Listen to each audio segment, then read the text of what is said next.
Niños mexicanos son como conejillos de indias. Compañeros maestros, estudiantes, padres de familia, muy buenos días. Mi nombre es Damián Pérez de Consultoría Educativa y el día de hoy traigo para ustedes este video donde analizaremos nuevamente el plan de estudios desde una perspectiva diferente.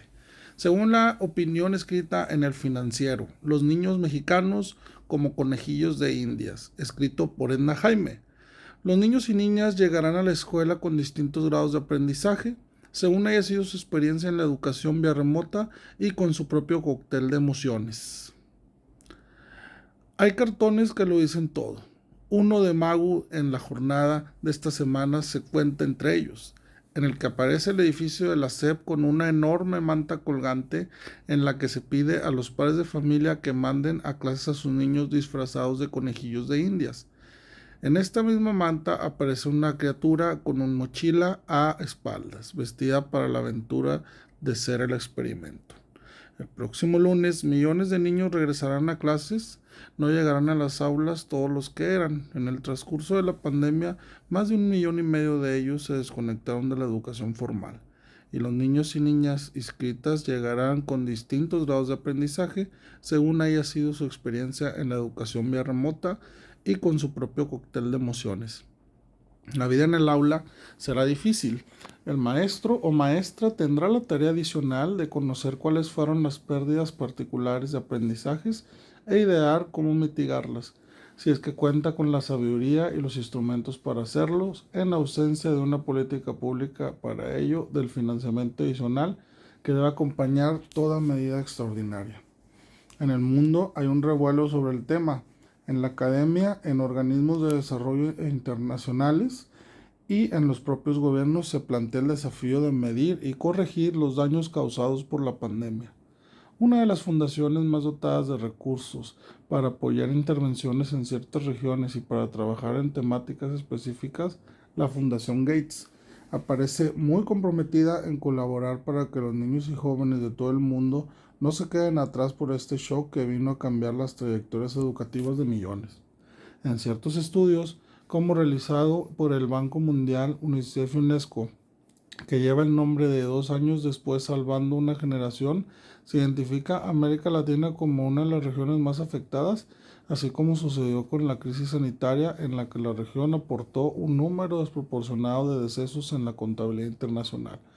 Pasó con la educación, es decir, está aportando a la estadística mundial pérdidas de aprendizajes mayores que las de otras regiones.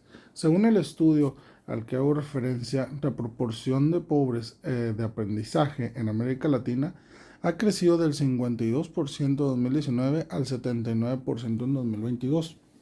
Un pobre aprendizaje es aquel que no cumple con el nivel mínimo de competencia correspondiente al grado que cursa. Desde antes de la pandemia en México ya teníamos una enorme pobreza de aprendizaje.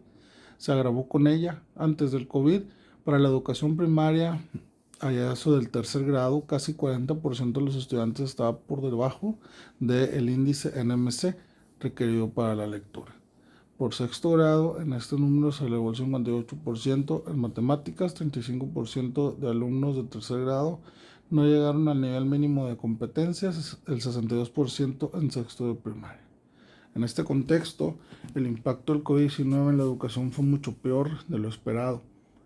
La pandemia empujó una crisis dentro de una crisis. A nivel global, una simulación realizada para otro informe de referencia estima que 7 de cada 10 niños en países de ingresos medio-bajo sufren de pobreza, de aprendizaje y que todo lo avanzado ahí en este campo desde el 2000 se ha perdido. Los datos disponibles para los estados de Sao Paulo, Brasil, Catacanca y varios de México reflejan pérdidas de aprendizaje equivalentes al periodo de cierre de las escuelas, es decir, un año de cierre escolar es la pérdida o olvido total de los aprendizajes que se hubieran dado con normalidad en este año. En medio de todo esto, en nuestro país se nos ocurre jugar al experimento involuntariamente. Niños de preescolar, primaria y secundaria serán los conejillos de India del cartón de Mago. Formarán parte de un programa piloto para el cambio de un plan de estudios que se dará a mitad de un tiempo oscuro en la educación pública. Cualquiera que tenga un poquito de entrenamiento en diseño de políticas públicas sabe que en momentos de emergencia hay que aplicar programas extraordinarios, con metas muy concretas y una buena información en las manos. La situación de la educación en el país es extraordinaria y lo que se receta es un cambio en el plan de estudios que no parece tener brújula ni estar sostenido en diagnósticos y en las mejores prácticas internacionales. Hay un eje ideológico indiscutible que refleja un desprecio de entrada de lo que es necesario para hacer política pública de calidad, la medición y la información. Este gobierno o cualquiera que se forme en el futuro tendrá que ofrecerle a los mexicanos un plan para cruzar las líneas de la pobreza de aprendizaje, tanto como nos obsesionamos con hacer cruzar a mexicanos por las líneas de pobreza establecidas. En cambio, lo que el gobierno nos ofrece es un experimento fundado en sus emociones y obsesiones, incapaz por lo que se conoce de sacar a los mexicanos de su pobreza educativa. Junto a la salud, la pobreza educativa será el peor legado de este sexenio, porque está convirtiendo a los niños en conejillos de indias y está sacrificando su futuro en pos de su obsesión. Aquí la información de lo que se escribió en el Financiero y lo dejo a su consideración para leer sus comentarios. ¿Ustedes qué opinan? ¿Creen que los niños son conejillos de indias? ¿Creen que este plan de estudios 2022 es una obsesión? ¿Creen que no tiene pies ni cabeza? ¿Qué es lo que opinan? Por favor, escríbanme en sus comentarios. Da like, comparte, suscríbete y activa la alerta para que cada vez que suba un video te llegue la notificación y seas el primero en verlo. Te recuerdo, mi nombre es Damián Pérez y como siempre te deseo éxito, compañero.